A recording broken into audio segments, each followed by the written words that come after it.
Hey there, internet friends. Welcome to another episode of That Nerdy Site Show, weekly podcast where the team members from That Nerdy Site get together to talk about our lives and all of the nerdy things we love about them.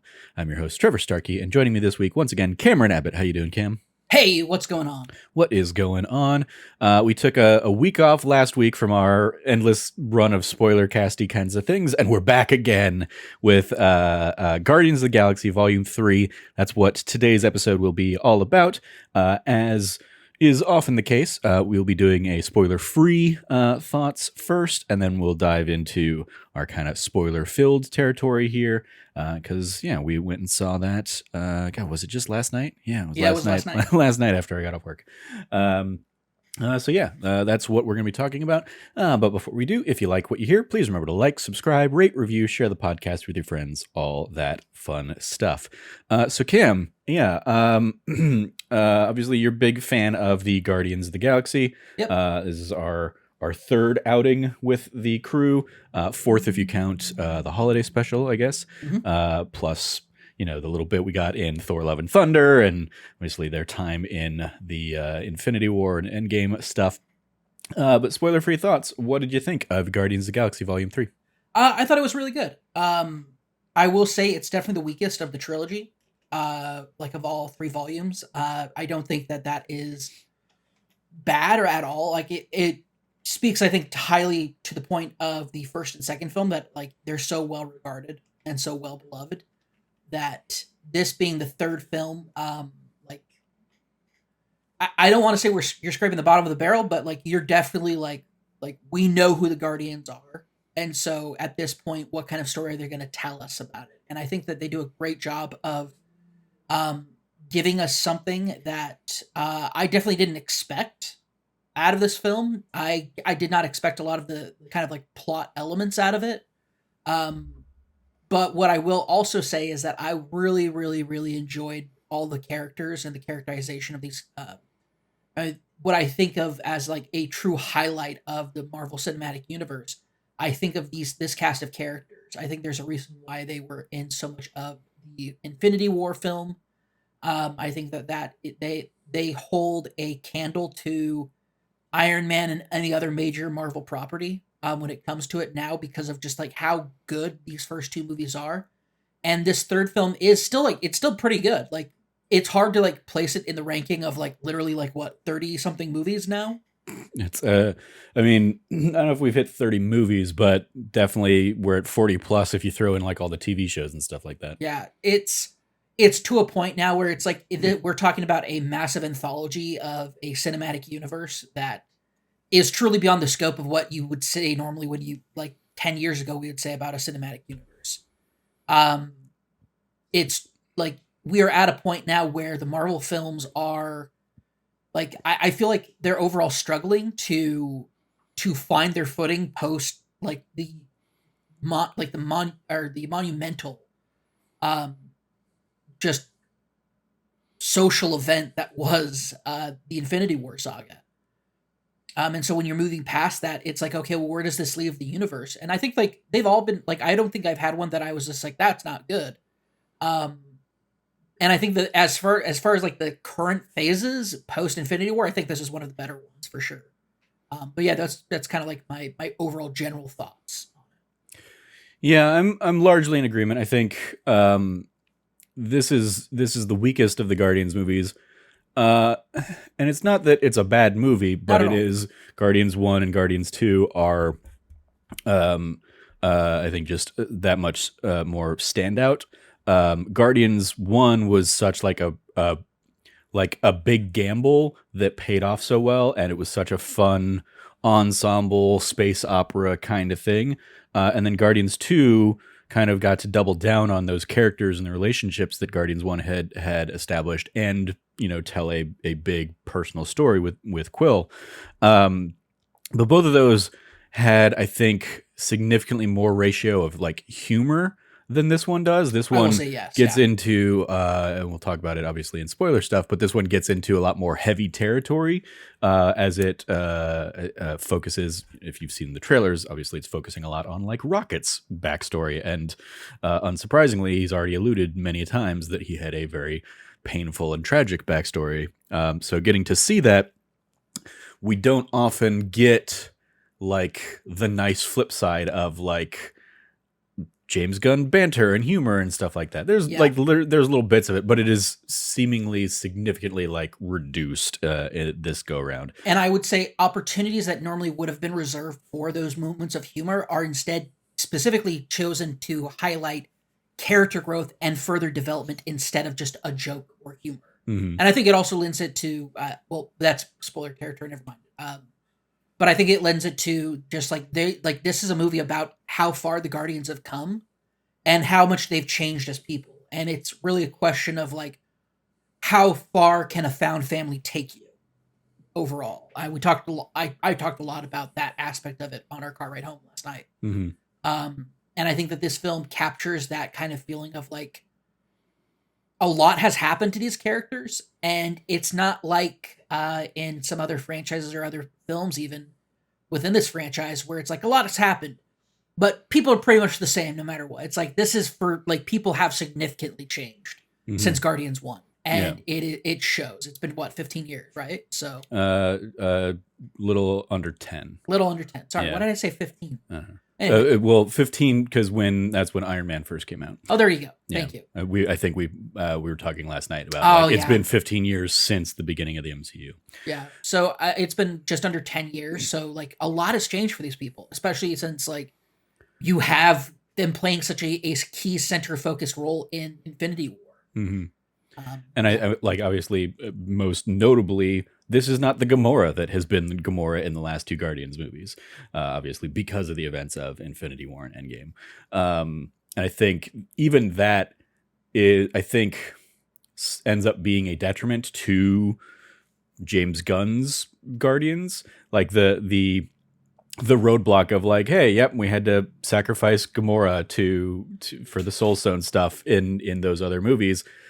I think really hampered like how Gamora would get used in this movie. Oh, for sure, 100%. And like where it places the rest of the Guardians. It's not like you can go from Guardians 2 to 3 and be like, and know what's happened. We're talking like several serious plot developments happened in the films outside of anything named Guardians of the Galaxy. Yeah. We're even in the like there are things that happen in the Guardians holiday special that are like, if you didn't watch that, they're just kind of like mentioned very offhand and matter of fact in here. And it's like, if you didn't watch that other thing, you'd be like, wait, when was that a thing?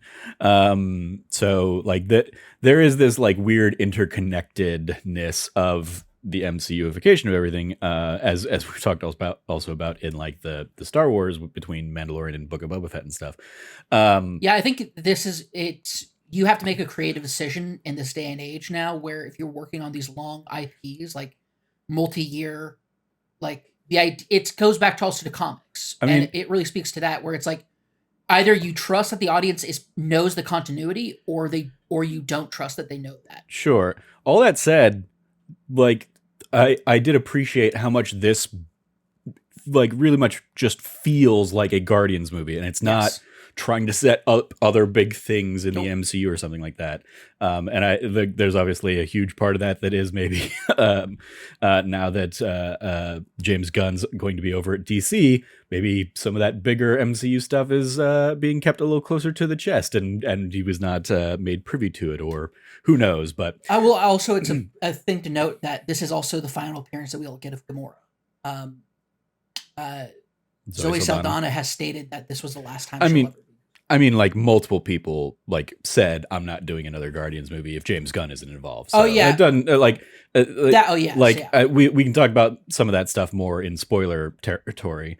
But yeah, I think this is definitely the conclusion of James Gunn's Guardians of the Galaxy. Yes. Whether the Guardians continue on in some form or fashion beyond this is to be seen from the MCU. But I think that like it's a fitting enough send off to for sure. to that cast of characters.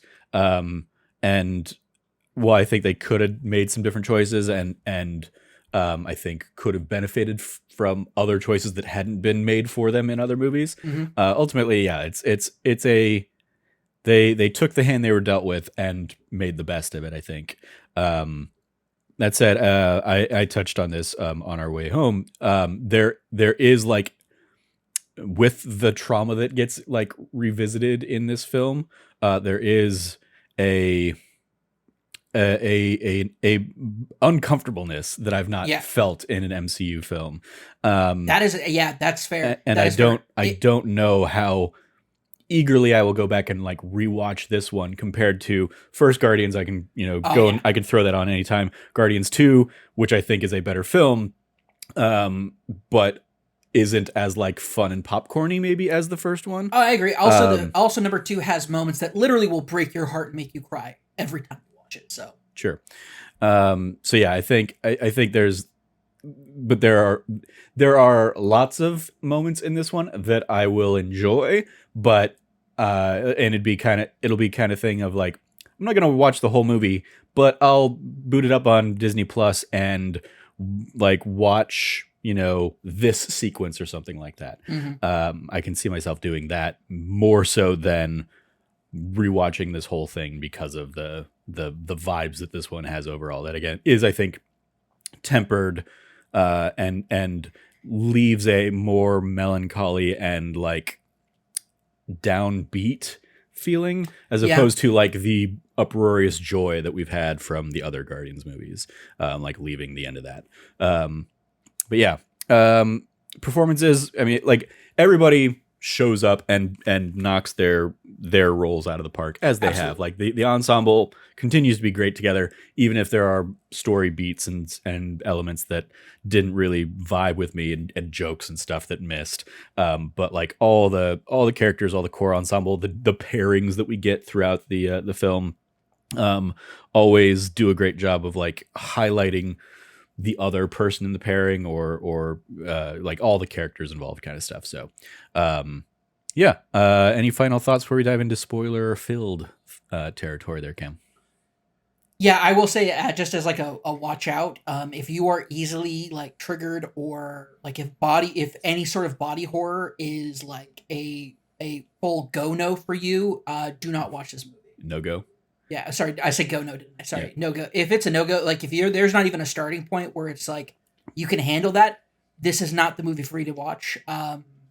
Like it I would also say that adds to its like rewatchability factor being much lower than the others. Yeah. There is some serious like visceral like things happening in this movie that like it's it's James Gunn, so if you're used to that in his films and you're okay with that, you'll be good. But it even left me a little squeamish, Yeah. some parts of it. So It doesn't go full like Suicide Squad like faces getting shot off and stuff like that, but it's definitely more than any MCU movie has really ever like confronted. oh, for sure, yeah, I would say this is, weirdly enough, this is like the most like not like brutal, I guess is the best way to put it. Like there's a brutality to what is like, it's a cold brutality too. It's not like anything happens in action. It's just the mechanisms of what's happening, and it's just really brutal. Yeah. Yeah. All right. Well, then we will go ahead and call our spoiler-free thoughts there. So if you haven't seen the movie, go check it out. But buyer beware if you are kind of concerned about elements like that. Maybe do a little bit of research as to kind of the specific elements of this film that may or may not jive with you. But yeah, I mean, like beyond that, I still enjoyed it. And I'm glad I went and saw it. It is just one of those. I'm like, I don't know if I need to. I don't know if I need to see it again. Not because it's bad or anything like that, but because I don't necessarily want to put myself through some of those sequences, anytime soon. In the way that I'd maybe jump at the opportunity to see a past Guardians, right back in theaters. I'm sure inevitably we'll do, that E Plus show on it and stuff as we often do. But I'm quite comfortable sitting with it for a while and not revisiting it in the immediate future. So with that, I'll go ahead and say we're going to dive into full spoiler stuff. And I think to start that off, Cam, I'm gonna go with one moment that I heard. I very much audibly heard you react and kind of want to just discuss and pick your brain about it. Okay. When Groot at the end says "I fucking" or "I love you guys," he doesn't say "I fucking." There is the F bomb in this movie. That is which is the first for the MCU. But yeah, Groot saying "I love you guys." What was your takeaway there? I couldn't believe it. I couldn't believe it. Why? But what I loved is it was set up that if you spend enough time around Groot, you end up understanding him. Yeah. And it happens to New Gamora in the film, and then at the very end, it happens to us, the audience. That was my takeaway too. Is like I think with Gamora they kind of set up this idea that like over time, obviously we've seen it with all the other Guardians, but over time you just kind of develop this mental link that you understand what Groot is saying. And so I liked the implication there. I think he's still saying I am Groot. Yes, but like we, the audience, are let in on Groot's language there because we've spent enough time with him now. That's the entire thing. And I think that's so brilliant. Yeah. I think it's beautiful. I think it's lovely. It not gonna lie, it almost broke my heart because it's at the very tail end of this movie, and it's after everybody's like made the decisions about what they're gonna do. Yeah. And it's like, oh, this is like a beautiful moment, but it's basically the moment where it's like the found family that, like I mentioned earlier, people are moving on from it. Yeah. And it's like this film tackles how do you handle when the found family has kind of completed their journey, or when their people need to take time away or go away and leave. They're not leaving the family unit, but they're not going to be ever present. Mm-hmm. Like, what is that like? And I think that's one, it's very real for real families and for like real close friend groups. Like there are people who I have not talked to in years that I consider like family. And because like it's that same sort of found family feeling that you have. And so seeing that play out and done so well, it reminded me actually a little bit of the way that Persona 4 Golden ends, where it's like, yeah, people are leaving and they're parting and the story is over, but they're still connected. Like our connections, the things that made us this found family will still endure. And even if it's something like New Gamora, it's like New Gamora. By the way, when I'm saying New Gamora, I'm saying capital N, lowercase u, because I'm being fancy about it. Okay, Cameron. It feels comic booky to me, so I like it. New Gamora is that's some naughty gamers level shit right there. You better believe it is. I'm on my bullshit. Yeah, it is. It is a like New Gamora is very much a like her journey in this film is kind of like finding a like being stranded in a universe that is not just like 5 years apart from like where Infinity War was, but literally like 10 years. Like, what do you go when you're all of a sudden you're in a world where like the people that you knew for the most part are gone. And on top of that, like your idea of your mission or what you're going to do with your life is now totally upended because you're now in a universe where people know you as this hero, as this famous person. And there's people who love you, who you have no idea who they are. And they tackle that in a way that's very difficult. And I think they do the best they can with it. And there are parts that I don't think are as successful as other parts. But it's such a great way to find, especially for her to find like a conclusion to this. And like make peace with like, there was another person who was living my life, who lived the life, and it impacted others. And I can value and appreciate that. But also it has everybody else understanding and reflecting, and especially for Peter, coming to a level of solace and conclusion that, like, emotionally, he has now made that leap that mentally he's known this entire time. And that has kind of been, like, that's his mountain to climb, is grieving, and really finishing the grieving process while also acknowledging this person as her own individual, who is also still the same individual. Like, this is some serious comic book level shit that they really get into in this movie. And the entire Guardians, like Infinity War franchise type thing, that's absolutely bonkers and wild that we're actually getting this in a movie, because this is serious comic book level stuff. Yeah, I mean, that's one of the elements that did not work for me as well as it did for you. And I think part of that is the start of this journey that we see Quill on. He's a drunken mess in nowhere. Everybody's kind of like tired of his shit. um, doesn't strike me as the Quill we've seen in the last couple. Like, we've seen Quill since Gamora, since Gamora came back in Endgame. We saw him in Thor: Love and Thunder, and we saw him in the holiday special. And while he was definitely still depressed in the holiday special, and that was the whole point of them going and getting Kevin Bacon for him, he was not like pathetically useless. And they don't do anything to explain That's fair. why he's regressed so much, I guess. Like, even in Thor: Love and Thunder, he's and this again, feeds into the hot potatoing of these characters a little bit, but like in Thor: Love and Thunder, he gives Thor that whole speech of like find the people that like make you feel less shitty. And he's found those people in the Guardians, in his stuff, in his little community there. And like, sure, there's probably a hint that he still wants to go find Gamora, but like, it's not. He's so he's so debilitated that even the thought of like having to run into Gamora like completely wrecks him and stuff. Is just like I didn't like his starting point here, because I felt like it was artificial and like designed solely to give the illusion of his growth in this one. Mm-hmm. So yeah, but I mean, at the end of the day, this movie is very much like Rocket's story.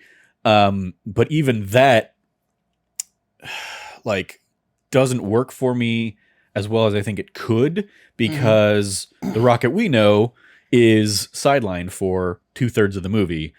Like, we get him in the opening sequence, and then he's like on the on the gurney basically the rest of the movie, and we get like the flashback sequences and stuff like that. And while I very much appreciate that we get to see those peeks into the past of Rocket, that is obviously what we were alluding to in the spoiler free stuff of like, that's where all the body horror is, the all the stuff with him, Lila, Teefs, and Floor. Like seeing Rocket's almost exposed brain, like baby Rocket, is unsettling.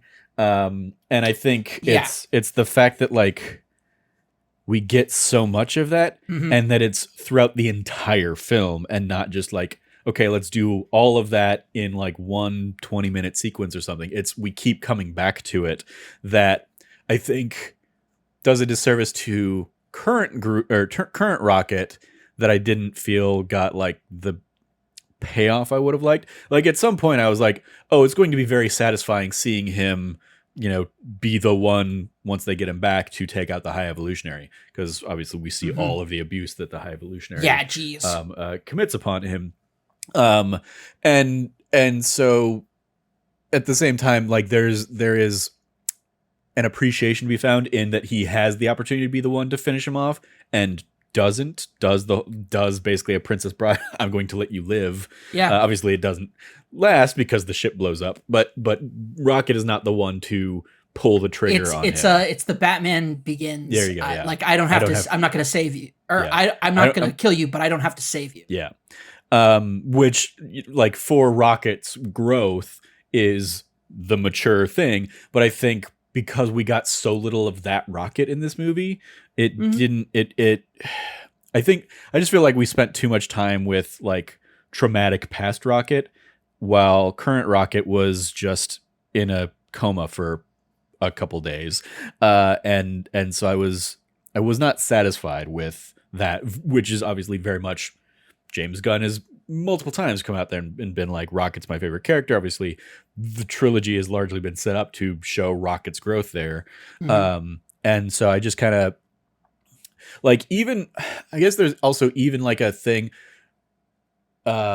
Peter kept saying like, he's my best friend over and over throughout the movie. And I'm like the whole thing is we were introduced to Rocket and Groot, and like they barely have a relationship in this movie. Like, I feel like Groot is ends up being like the dynamic of Rocket and Groot. Like we just don't see anything. We don't Well, see Groot it's trying to do anything for Rocket and help him out. And so it's just, like I think yeah. just the balance on some of those things was off. I think you're right, but I also think it's important to note that, and it just as like a tidbit, like Groot is not like something to point back to. It's like Groot's not the Groot from Guardians 1. He's baby Groot, and then adolescent Groot, then teenage Groot, and then now adult Groot, I guess. But I think you're right. I think actually that should have made them even closer because Rocket's his parent. Because yeah, exactly. Baby Groot only exists because Rocket nurtured him back to life.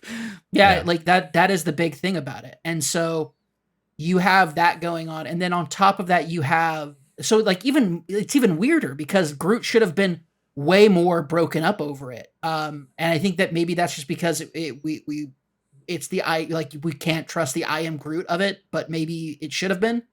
I will say on top of that, I mentioned it in the spoiler free section. Humor.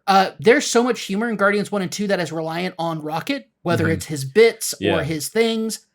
And that's completely absent because of his coma that he's in throughout this movie. I think that this is a situation where a lot of this movie feels like even more severely traumatic because we do not get the levity that is Rocket kind of like taking a fat shit on everybody's trauma.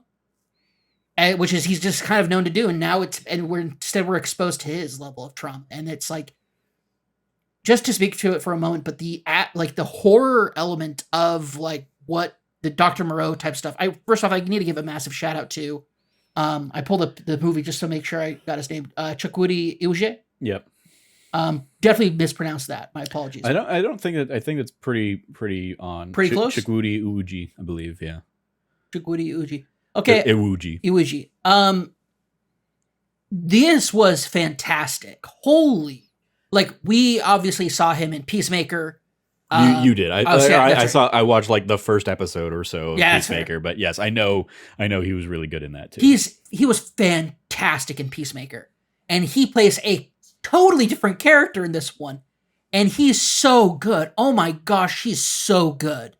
The High Evolutionary is, without a doubt, like, the only thing I could compare him to is Thanos, and the only thing that makes Thanos better than him is that Thanos at least had like a twisted, insane sort of moral compass. Oh, I wildly disagree with you on this one. I thought he was great. High Evolutionary did very little for me, apart from he's bad because he's abusing these animals. Oh no, he's just bad because he his god complex. And obviously, yes. Yeah. Also, he completely fridges a planet, totally. Which is definitely a thing I was thinking about. Like, because we talked about the idea that the planet, the counter Earth gets introduced, all these animals and stuff, just to be killed, and it's like, oh yeah, no, they just completely fridged a planet. Yeah.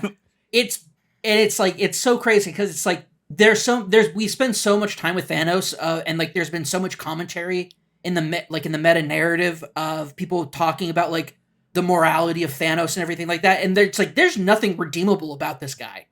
Yeah, I mean, he's literally the worst. I will say, like, one of the elements I did appreciate was Peter basically being like, I don't care. I don't want to listen to another story about how a guy didn't get enough love from his mom and now he wants to rule the world. Like, I appreciate that he completely took the piss out of the High Evolutionaries, like trying to be the big bad monologue kind of thing. And it's perfect because it's like, this truth is, it's like, yeah, no, he is like, I like him as a villain because of just how, like, because at the end of the day, it's not like he is the villain of the film, but it's not so much like, it's weird. He's the physical manifestation of the concept and idea of trauma, long undercurrent of trauma. I think I would like him more if he had been like, if they had done a more MCUification thing of this and like seeded the Rocket stuff out over the last couple movies. Sure. Including like introducing him earlier and stuff. I think in this it's just too much, and it's just like too, not mustache twirly, but like it is like a lot of the work is being done for him as a baddie because we see him, like, we see the torture he does to these animals and like just the flagrant like thoughtlessness and obsession.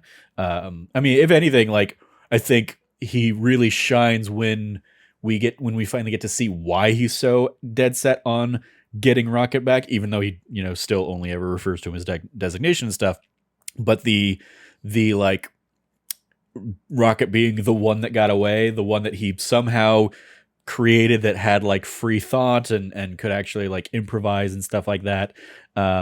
Yeah, because the rest of every other one of his creations goes along to its blueprint or its plan. Yeah. And even that, like, yeah, I even that though, I do have an issue with it. I'm like, I mean, like they make a joke out of it, like, but Teef's thinking, like all of Rocket's little crew there fit that mold seemingly.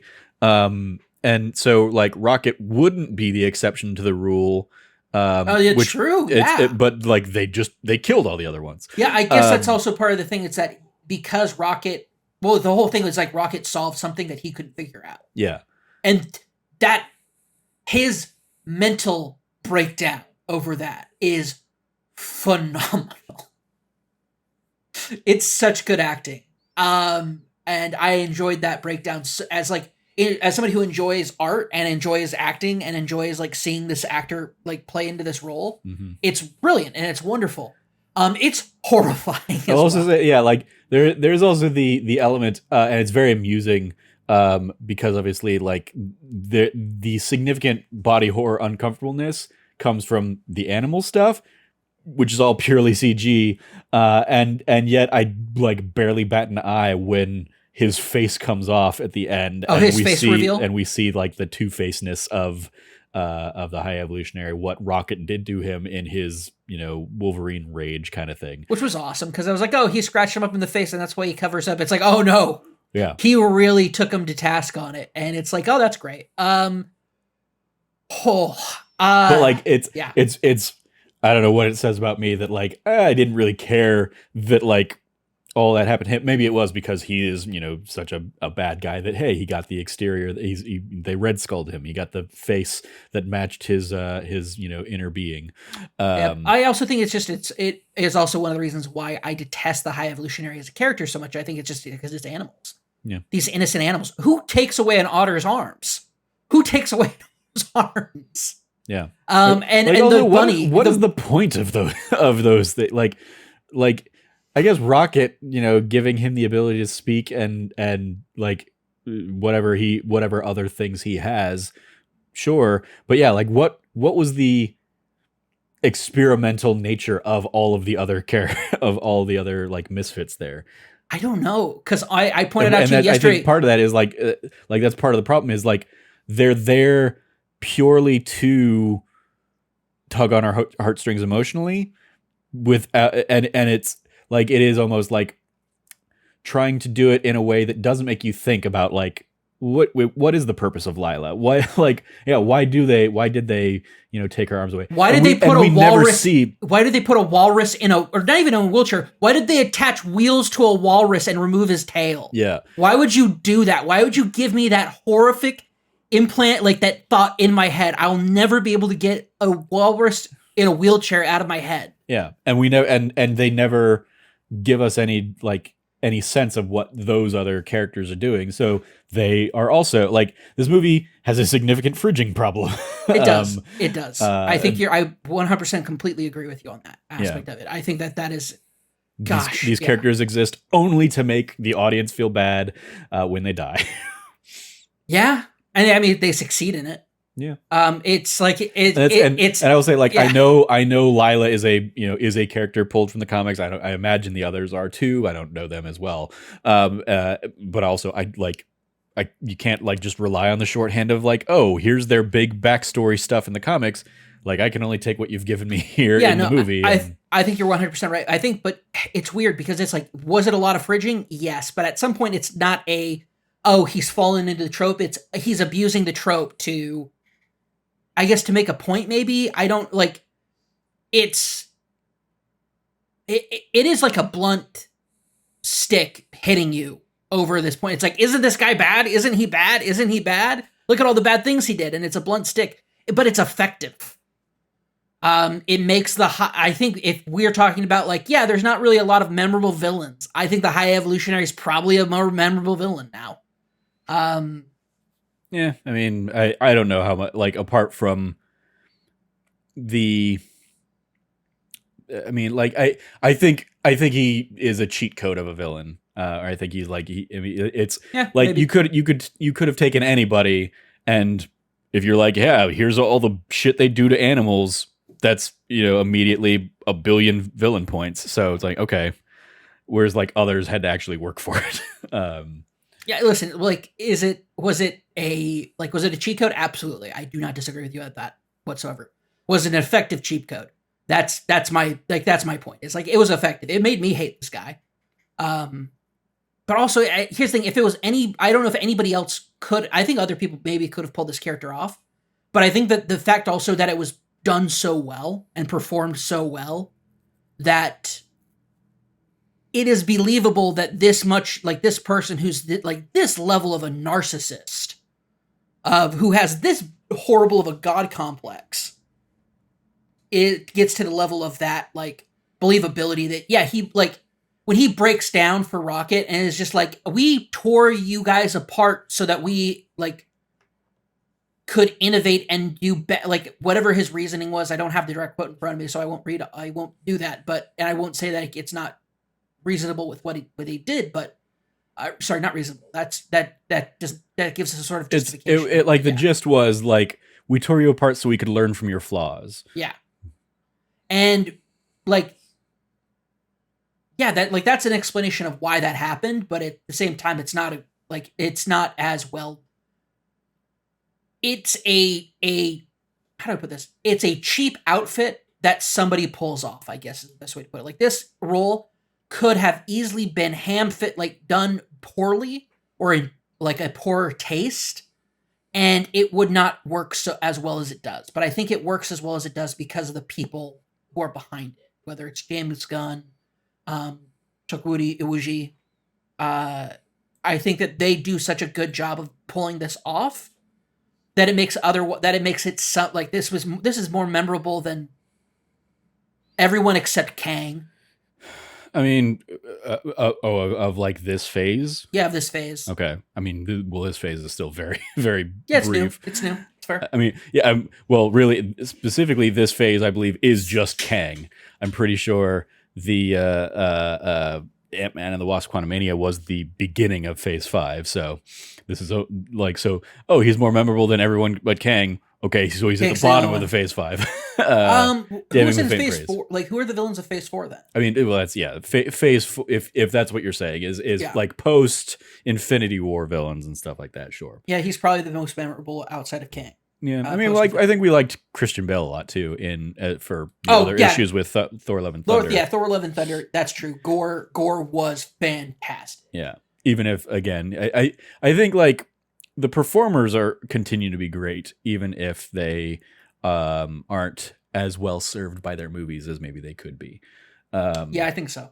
Because I'm like, even as we're talking about it, I'm like, and you're talking about like the narcissist of the High Evolution, I'm like, he's just ego, but with animal cruelty. You're not like, and I hadn't thought about that until you kind of like fired that electron in my head. But it's like, that very much was what ego was trying to do, is just create, another god so that he could, envelop the world or whatever. But yeah, I think, all that stuff aside, I think, like, there are moments in this that, serve as fun highlights. I think the kind of the break into the first little area, the Organ Planet or whatever, where they first go, and where we meet Nathan Fillion's character, like, that feels the most like old Guardians of the Galaxy. And then, like, we just go into like trauma territory from there. And obviously Rocket is already sidelined by that point. But like that section felt like, I don't think, unsurprisingly, since he was also involved in the kiln escape, it feels like kind of that sequence of the first Guardians of like, okay, the team's working together to, do a heist basically, and with varying levels of success, but like, them all coming in there and being like talking their way out of the situation as soon as they get discovered, and they're all in their, the janitor's gear or whatever. I thought that was a lot of fun. Oh yeah, there's a lot of fun. I think there's really brilliant moments. But since you've been gone with the whole space thing, with the kind of spacewalk that they had going on was brilliant. Mm-hmm. Shout out to all the like awesome cameos that are throughout this film, but especially in that section. Uh-huh. Yeah, I mean, Nathan Fillion, Jennifer Holland, right? Is that who it is? Yes, I believe so. And then Jennifer Holland, Daniela, Melchior. Yeah, as Ura. Yeah. Oh gosh, that Ura scene was awesome too. Like it was just like that whole thing about like, hey, I just feel like I can really get them to like stand down if I just talk to them from the heart. And she goes, okay. They're ready for you. Speak your truth. Speak your truth. Yeah. And he goes, oh, I just need to get into your mainframe. Yeah, I'm not that stupid. Yeah, he goes like, I'm not stupid. But I told you she was into me. It's so good. It's like, oh, there's Star-Lord. Like, I think that's like our first peek at like Peter's kind of like reemergence of like his like classic Star-Lordness coming out. And from there, it just kind of like takes off, and you get a lot of fun stuff. I love. Yeah. I mean, the Mantis Drax pairing continues to be great. Obviously, it was great when it got introduced in Guardians 2. It was great in the holiday special. It continues to be great here with Mantis being like, "You love him," and the guy just turns like, "Hello, I'm Beetleborgs," or whatever. Oh, it's just like, hey, how's your day going? Drax is just like, I'm so over Drax you doing like this every time. I'm so tired of this. But like, to Drax's credit, like he there's like no, and I very much appreciate, like, there's no there's no disdain towards the guard about it or whatever. It's just like, yeah, I'll play along as I have to, kind of thing. Yeah, that's phenomenal. Gosh, but at the same time, like even that sequence ended weird tonally, because like we get Drax getting shot really, really badly. We get Nebula getting like the crap kicked out of her really, really badly. And then, we cut to like the Peter stuff of like, all right, let me just talk my way out of this. And then, okay, haha, I just, make them float, which again goes back to like even the kill and escape kind of stuff. But it was just like, I think overall, I think that is my biggest issue with this movie, is like tonally, it is falling into the same problems that Love and Thunder had, of like, it's trying to juggle super serious with humor, but like it cuts out so much of that humor. And I hadn't put a finger on it until you mentioned it, but yeah, it is the loss of Rocket from that humor equation drastically tips the balance, tips the scales to the bad effect. So tonally, this movie is just like all over the place, and I don't think handles those tonal shifts as effectively as I would like. There's not any really good segues taking us from, and I think that's what Rocket was always really great at, was playing into kind of like, oh, is this super serious? Okay, I'm gonna inject it with some like dark humor coming from this talking raccoon, and somehow that salvages that moment and turns it into something funny. Yeah. And I think that it's 100% that. I think that there's such a lack of the dynamic without Rocket in this film. It puts it off balance. We don't have actual Gamora, like the Gamora that we're used to from the first two films, to be like this emotional heart of the found family. And it's like, it's tough. It doesn't find its footing in a lot of ways. I mean, like, and because we have new Gamora, and like Adam Warlock also coming into this movie, like both of them are kind of filling the same role of like, antagonist to the Guardians. Gamora a little bit less so, because she's at least like going to work alongside them for the sake of doing this job or whatever. She ultimately like warms up over the course of the movie. Adam Warlock also, out of having nothing else really going for him, ultimately comes in. And I Well, think I love his. I love. So go ahead and finish your thought, and I'll come back to it. I mean, I think like especially for like the tease that Adam Warlock was going to be, you know, a big bad kind of thing in this. I just like it's not anything bad about Will Poulter's performance. Like he's fine as the lovable oaf kind of thing. Oh yeah, I think he nails it. But it like it's such. I mean, that's half of the Guardians. It's like that is Groot, that is Drax, that is Peter to some extent. And so it's like, did we I don't know that we needed another one of those. Like it just doesn't feel like I don't feel like he brings enough to the table to warrant him really even being in this movie. I think you're not. I don't think you're wrong about that at all. I think that this is a leftover from Guardians 2, like a loose hanging plot thread that was that actually incidentally ended up being a good hook to introduce the conflict that would kickstart the movie. But I think you're right. He doesn't get a lot, but what he does get, I do like though. That's my thing, is that I like the idea of, hey, where is kind of like in this cutthroat galaxy, where are people's the idea of like, where are their moral compasses at? And that's something that was definitely a big emphasis in Guardians 1, is like what is the kind of like moral barometer of this group. And I think it also shows like a lasting effect of like what goodness and kindness can do, because it takes somebody who was an antagonist, and Groot being someone who says everyone deserves a second chance. And Nebula, I believe it's Nebula who translates it, right? Drax does it, yeah. Well, hits that same note. Like, being a Guardian of the Galaxy is really like about getting that second chance. And so I think he fulfills kind of like the spirit of what it means to be a Guardian, is like, yeah, you can be the villain yesterday and you can turn around, but you have the opportunity to turn things around. And I think that, and he does, like, immediately, what does he have, like, some, like, deep moral divide? No, he realizes and comes to a fulfillment of this, like, first off, he brings in also a interesting dynamic of being a parallel to, big bad of the movie, creator. The High Evolutionary? High Evolutionary, thank you. I was like, I can't remember it.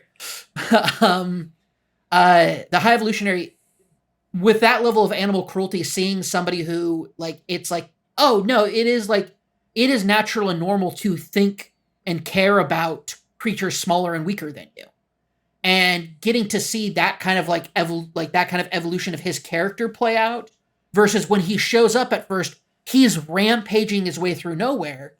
And I think it speaks to, we're seeing a character get introduced, have his kind of like falling through his trauma, and then we're seeing him at the very end brought into the Guardians. And I think that is kind of like the cyclical nature of like what the Guardians of the Galaxy kind of quote unquote is going forward. It's kind of they're not your Suicide Squad, they're not your Thunderbolts, they're not your, oh, you're a prisoner and now you're a bad guy and here you have a chance to be a good guy by doing bad guy stuff. It's no, this is about like finding family and reforming yourself and becoming better than who you are when you entered it. And I think that culminates with his character overall. That being said, I think like your criticisms are completely valid about it. There just isn't enough meat on this bone. And I think part of that is also because we get 20 plus minutes of backstory from Rocket. Yeah. I think there's also an element, like, as we're talking about it, and I'm thinking James Gunn, I'm pretty sure like he out there regularly talks about this. Like he designs movies with like the, not screen grabs, the what am I trying to, like he does basically animatics. He does the storyboards. There you go. Thank you.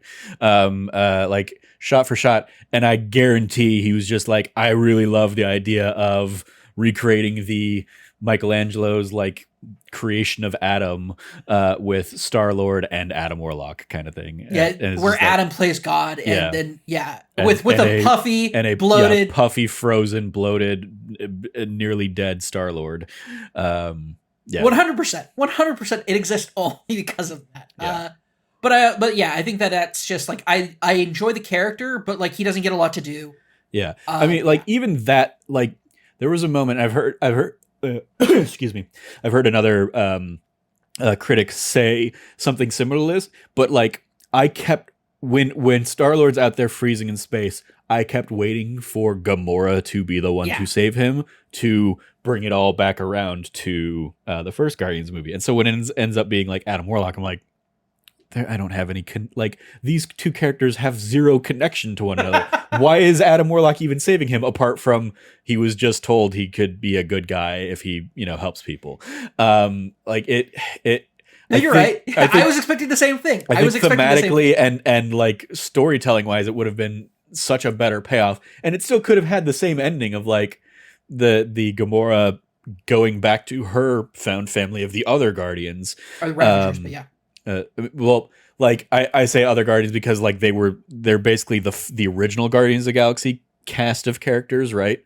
From the comics, and like that. Oh yeah, I think so. Yeah. Yeah. So yeah, they're yes in this world the her Ravager family. And that would that would have been fine. Like they could have still had that like I bet we were fun. So that every character can still go off on their own like personal journeys. But yeah, I think this was a movie that maybe was less served by the inclusion of too much. And I think Adam Warlock is one of those things. That said, one of the other elements that I definitely want to highlight was the No Sleep Till Brooklyn sequence. I think hallway fight is the easy standout of this movie for me. For sure, because you see everybody get highlighted. Everyone kicks, and it's the thing like apart from these Guardians movies and like Avengers 1, we never get that kind of like the team up fight sequence and stuff like that. Yeah, it's true. And for it to be this of like, all right, like, and also like it's a fun play on like, all right, everything has a hallway sequence now. Like they open the door to overwhelming odds. Like at first I was like, all right, I don't like, I don't know what not that I, don't like Beastie Boys or whatever, but it's like, I mean, like Beastie Boys often gets overused as a needle drop. Looking at you, Star Trek. And that's fair.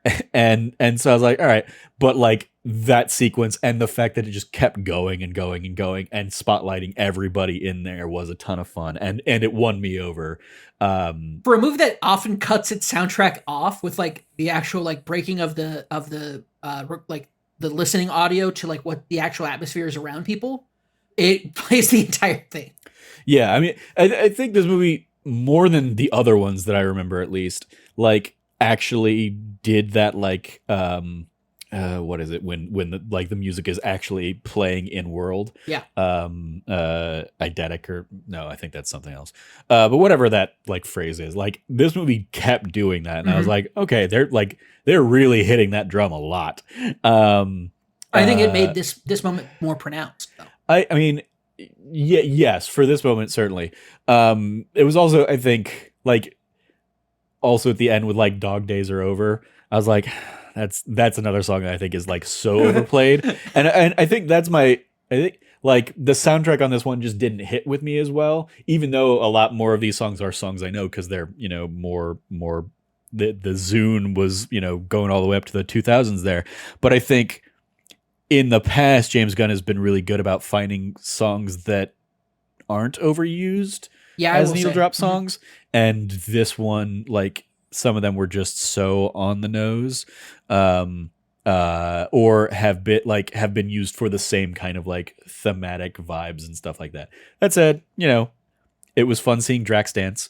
It was after a 3 movie arc of like dancing is stupid. Yep. Obviously he did it at the end of Guardians 1 too, but it was still fun. I will say like Drax going from Drax the Destroyer to Drax the Dad, I thought was a good payoff. Definitely. Like they're definitely great character moments amidst like all the other messiness of the movie. I think like Mantis like needing to find her own way as well at the end. Like Peter obviously going off to his own confront his actual past and not run away anymore. Which is a great point out. It's like he was on Earth like twice and didn't go see his grandpa.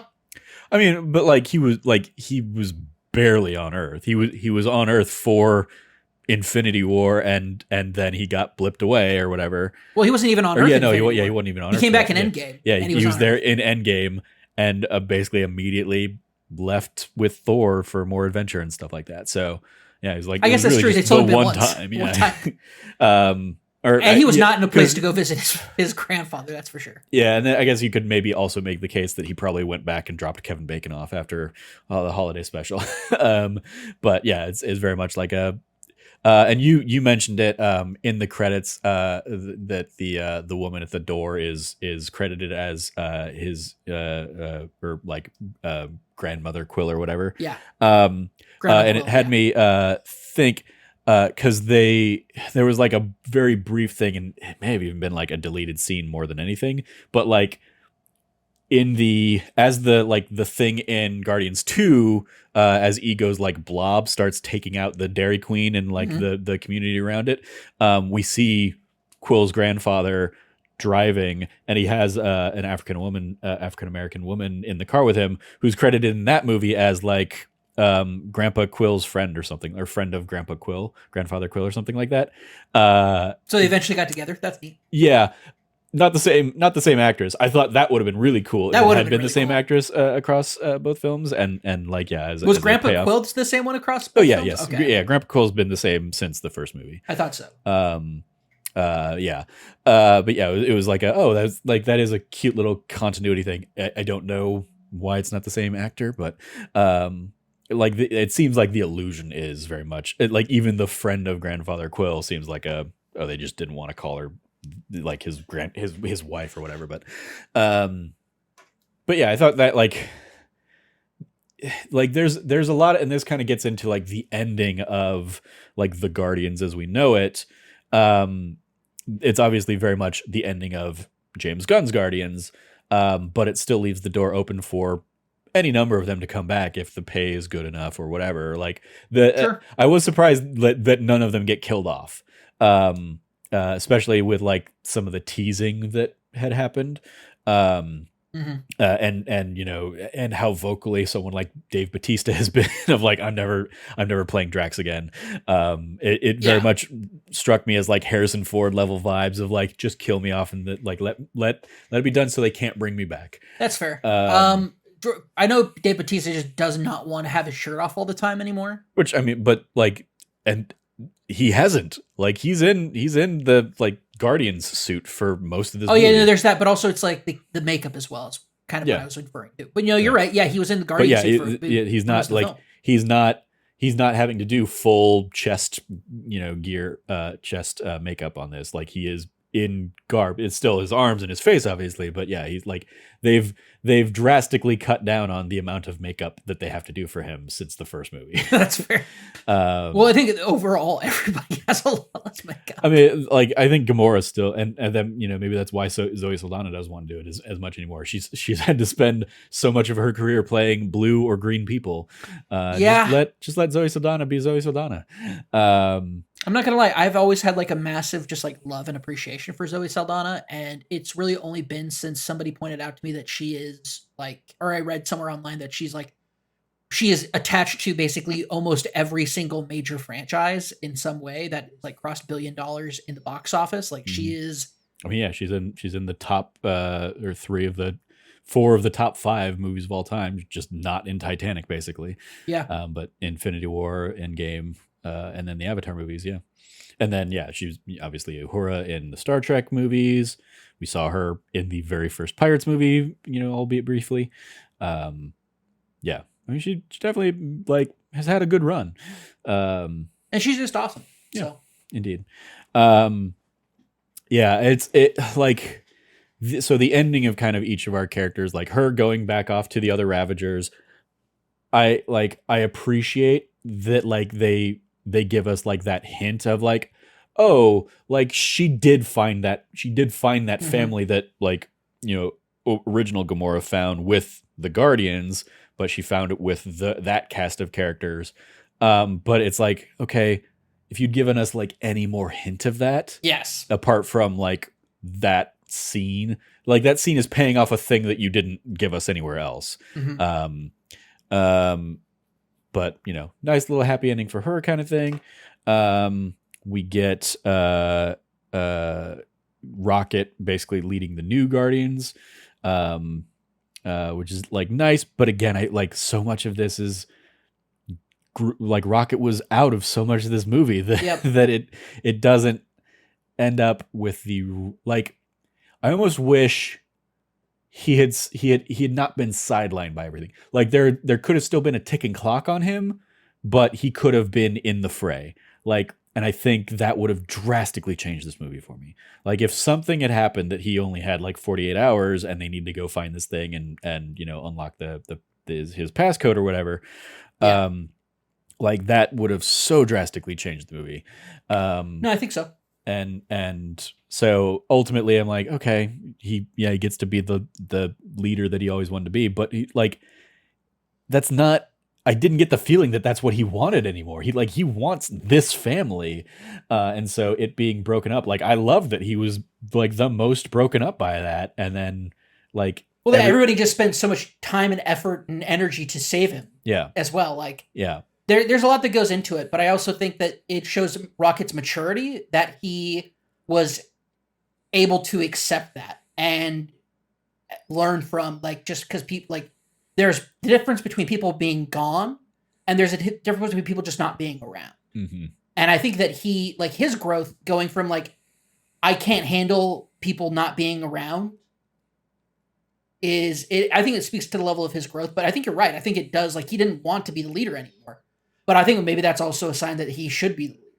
Yeah. It's like you who have always wanted to be the person who's in charge no longer want to be the person that's in charge. So now you're in charge. Yeah. Feels like that's might be a fulfillment of that aspect of it, I guess. We get like Nebula and Kraglin and Cosmos sticking around to like rebuild Nowhere with like all of the new society from the High Evolutionary. The 500 stuff. Like the 500 super children and a bunch of animals. Yep. I'm really interested to see what Nowhere looks like.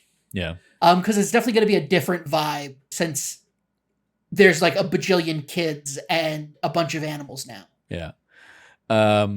It'd be pretty cool actually if like next time we saw Nowhere it was like a green space. Sure. In that just talking about Nebula also reminded me, like I did appreciate like that, like Nebula and Gamora, even though it's you know a new Gamora, still got to have like the like a continuation / closure to their relationship. I also like that it's very clear that they've been talking in pretty like consistent communication. Like they're like, are they around each other very much? No, but are they still like in each other's lives? Yes, they're very much still talking all the time. Yeah, she shows up and says, "I'm here because my sister said." It's not like Nebula and Gamora, they refer to each other as their sister. Like it's very much like we are in a good place where we like you have clearly gone off and healed on your own. I have been healing and like now I'm this part of the Guardians now. Like it's a whole like evolution of their characters in a really big way. Yeah. That said, also just a weird moment that like it was funny when I like first saw it in a trailer, I guess, but then like within the grander context of the movie, I'm like, why was that even there? The whole like I didn't realize what great black eyes he gave you. Like the whole like it's so bad. Star-Lord flirting with Nebula. It's just like why is that? Why do that as a thing? Especially when you're there's not going to be any kind of payoff. There's no payoff to it, and also Ura's right there.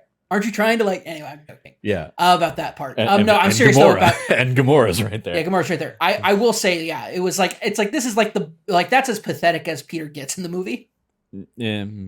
Well, who else do we get? We get obviously we get Peter going back off to Earth to be with his grandfather. Just gonna mow some guy's lawn, I guess. Well, no, the whole thing was like apparently like her grandson, like his basically a step grandma, like grandma's like son or grandson is like mowing the yard. And I think it was no, it was like a neighbor.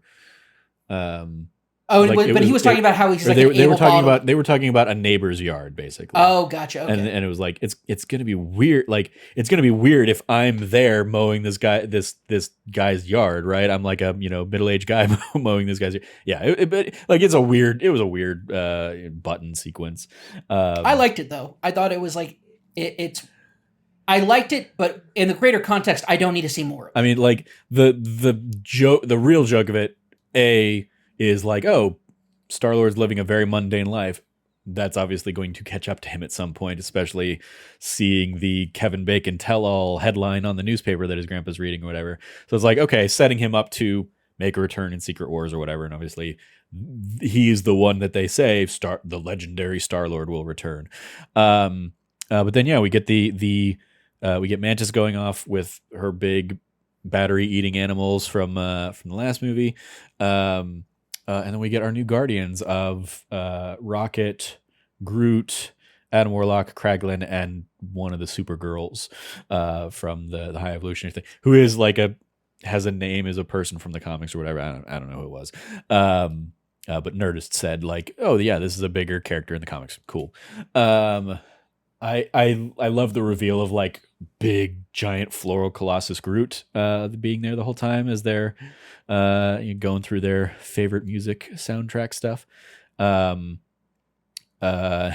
had a fun spirited debate about Garth Brooks and Chris Gaines on our way home. Yes, we did. Because we thought it would have been really great if Adam Warlock followed up Garth Brooks by being like, I don't know, I'm more of a fan of Chris Gaines. Yeah. But we also acknowledge that like that's such an old thing. Yeah. That there's no way, like the fact that either of us remember it is significant. Because I guarantee most people don't even like most people our age don't probably hardly remember Garth Brooks. It would very much be an explainer video of like, here's what the post-credit sequence meant. 100%. Here's who Chris Gaines was. And here's why that is a joke and funny.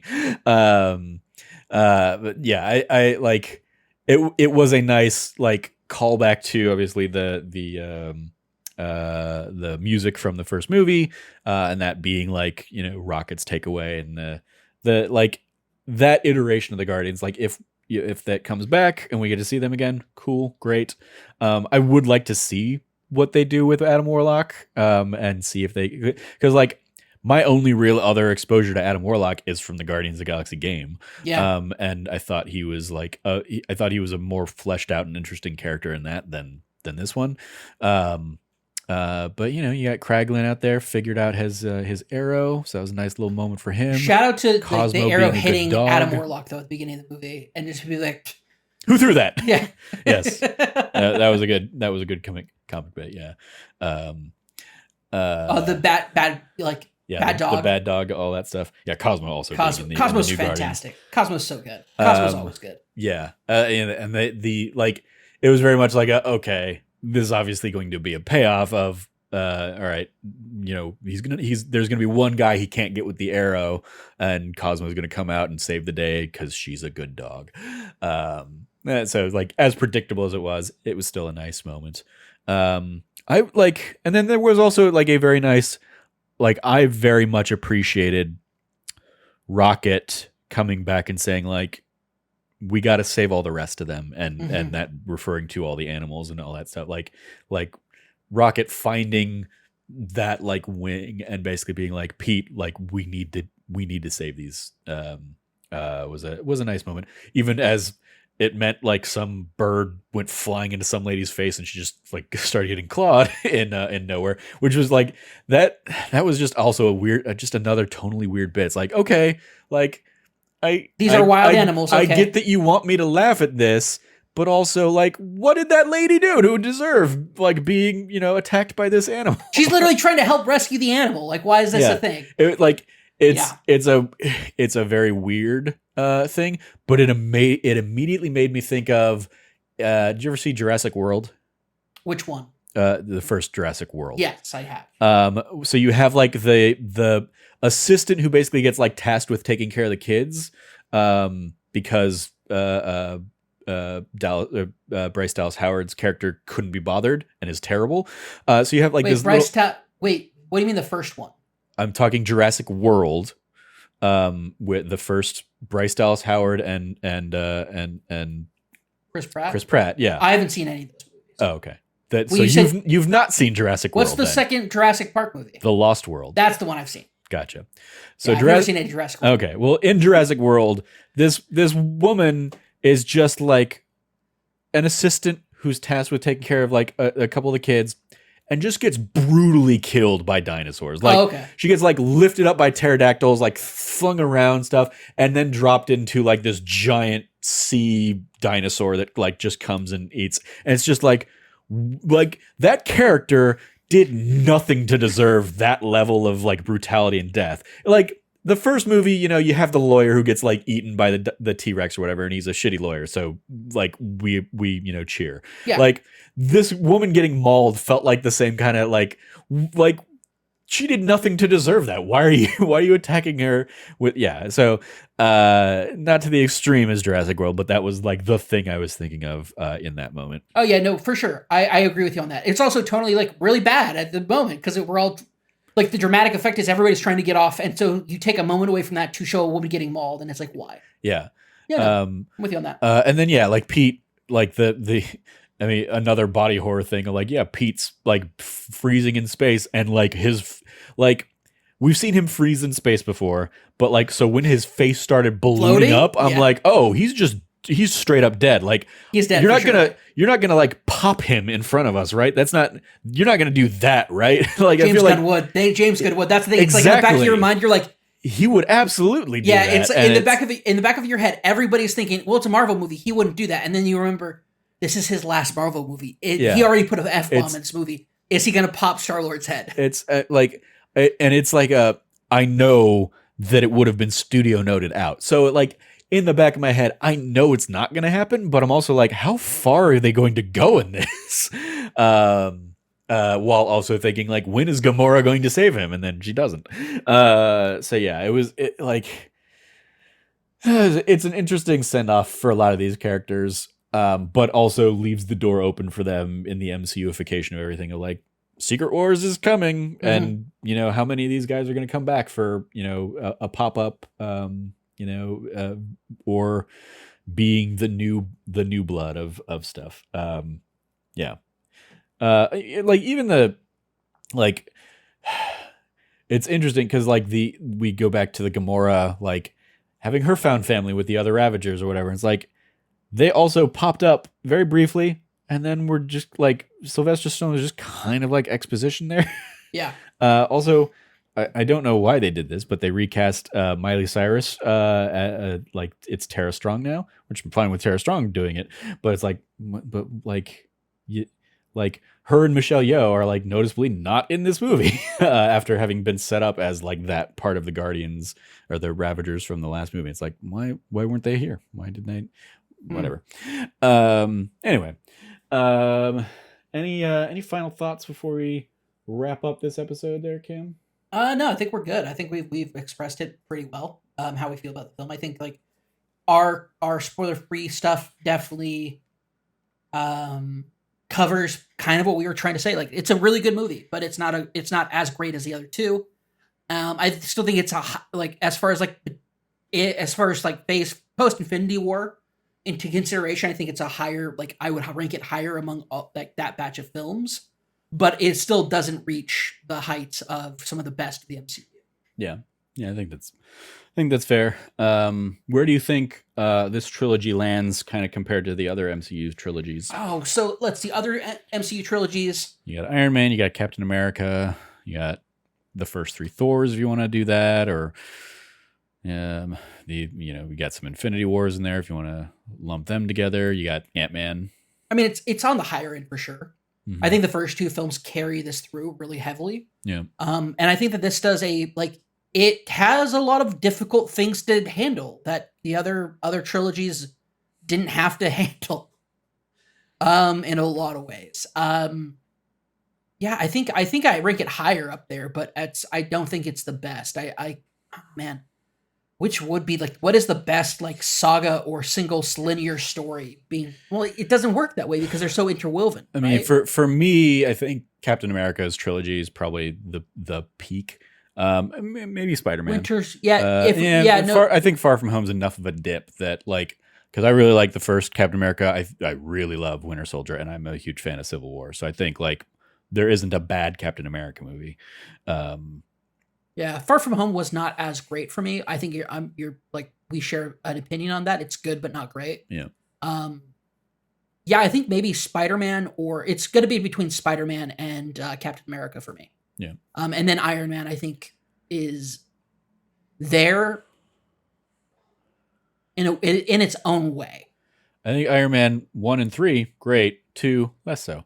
Yeah, I like think Iron Man feel like Iron Man for me is in a similar boat to Spider-Man of like the second one significant step down, not terrible, but also not great.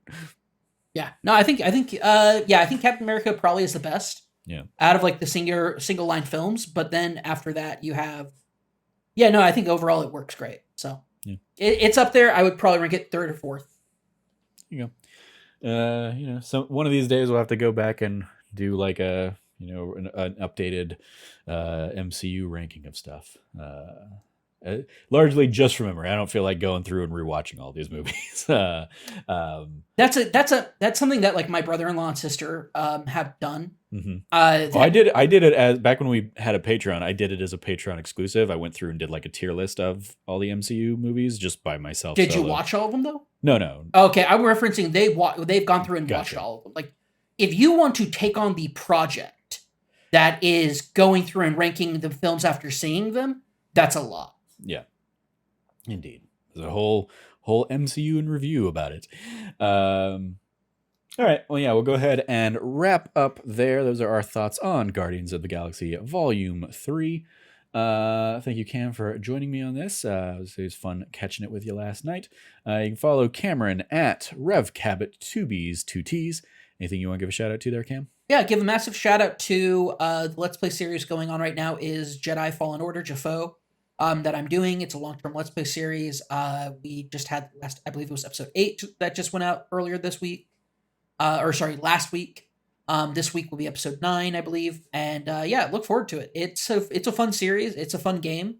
And yeah, go check that out. Cool. Yeah, we'll Cameron shortly before we started recording today finished Jedi Survivor. Yes. But we were already pretty much locked in for this being our spoilercast. But that means I will sit down with Jedi Survivor sometime this week, and so we will, I'm sure, talk about that next week with some updated thoughts from Cameron. And if I'm able to just kind of like burn through the game this week, maybe I will be able to weigh in, and maybe we'll do a spoiler cast on that as well. Maybe. You can follow me at Trevor J. Starkey. In addition to Star Wars Jafo, I will shout out our Breath of the Wild replay comes to a close this week. I had a couple bonus episodes that went up over the weekend, so that this Thursday's episode of me facing off against Ganon will air just in time for Tears of the Kingdom to drop on Friday. So go check that out. I didn't record this, but I also did the Champions Battle DLC stuff in the last week or so. So that was a fun way to wrap that up as well. There won't be Let's Plays on that, but I did do it. I now have the motorcycle, and I'm going to be very mad that I went through all that work and I'm not going to have it in the new game. That's going to be a bummer.